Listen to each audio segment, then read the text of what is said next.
Hello and welcome to Healthy Isolation. I'm your host, Professor Luke Prosper, and today our topic is going to be frustration. Frustration is the emotion that you feel when you can't get what you want, or that you can't reach a goal that you're trying to get to. Or you can't accomplish something that you would like to accomplish, and frustration is a big part of this experience. There are a lot of things that aren't going to happen the way that you want them to in here. I have a good example. Last night, my son is struggling with a urinary tract infection, and as a result of as a side effect of the chemo. And so last night, he woke up at 12 o'clock, 1 o'clock, 2 o'clock, 4 o'clock, and 6 o'clock to use the bathroom. And I cannot tell you how difficult it was to get up all of those times to go, and how frustrating it was to go and to do that, because there's nobody else to help. And so what do we do with the frustration that we feel in here? Whether it's medicine time, they won't eat, whether it's the transplant isn't going the way that you want it to go. There are a lot of things that are frustrating. And so what happens is, a lot of times our frustration comes out as anger. And there's nobody else to direct it to except your child, or the nurses or the doctors. And none of those is a very, very useful alternative. So what are some things that you can do when you're frustrated with your kid? One of the things is to realize that you have a will and your child has a will, all right? And when you act as if they have no will of their own, that they're just there to do whatever you tell them to do, they will fight against that. Okay, and they will be frustrated, and you will be frustrated, and they won't be compliant. They won't listen to what you have to say. They won't cooperate with you, because they're trying to show you that, hey, I have a will too, and you need to notice it. You need to respect that. And so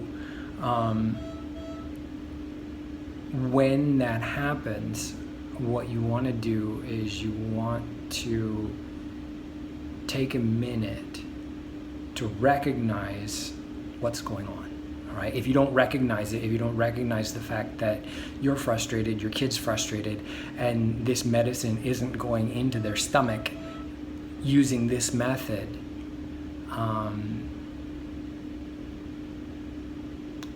you're not going to be able to move forward. And so recognize that, okay, my kid doesn't want to take his medicine. Why doesn't he want to take his medicine? Probably because he's feeling trapped. He's feeling overwhelmed.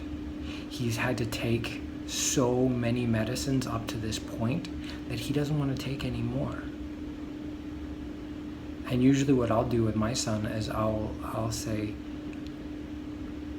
"You've had a lot of medicine, huh?" He's like, "Yeah." It's like, "And you don't want to take any more, do you?" "No." It's like, I understand that. I don't want to give you any more either. But this medicine will make you feel better. If you don't take it, then you're not going to feel very good. And usually he'll come around and he'll take the medicine. Sometimes the medicine actually doesn't make him feel good. Sometimes the medicine makes him feel worse. And that's the really hard one. But I've also found ways to help him with that. There's one medicine that makes him really, really sick to his stomach, and but if he takes it with milk instead of with water, he does a lot better. And so that's what we do. And if you can find ways to reduce the frustration, by all means do so. Okay? And so how can we deal with our frustration? One of the things that I do to help with frustration here in the isolation is I exercise. I've started doing, when I clean the room, I do it in a routine. I'll clean my son's room first, and then I'll come out into my area, and I'll do a set of push-ups, and depending on, it changes depending on how well I can do it. When I first started, I think I did like 4 and I was done, but as I got better at it, I increased the number over time. And so I would come out, I would do some push-ups, then I would clean the ceiling. When I finished cleaning the ceiling, I would do another set of push-ups, and then clean the wall, and another set of push-ups, and so on and so forth, until all the cleaning was done and the workout was done. It was a very good exercise. After that was finished, I would go take my shower, and it helps you to get out some of that nervous energy that you have, that you can't get rid of while you're in here. Another kind of frustration that you'll experience is sexual frustration. I know that it's not Chinese culture to talk about that, but I'm not Chinese, so I studied psychology, so I have excuses. But you're going to be in here for a long time, and you will need to find ways to take care of your body, so that your frustration doesn't turn into anger and get directed at your child. One of the things that I did is I turned my frustration into creativity. I directed my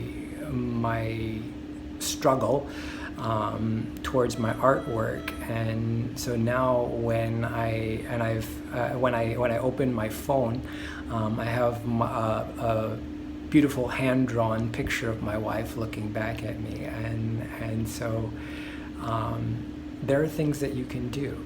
All right, there are ways that you can deal with your frustration rather than just letting them sit down inside and build up until they explode. You can find ways to deal with it, and it might look different for you. I don't know, but if you don't deal with it, I can guarantee that your frustration will eventually lead to anger, which is what we're going to talk about in the next session. All right, we'll stop here for today, and I will see you next time.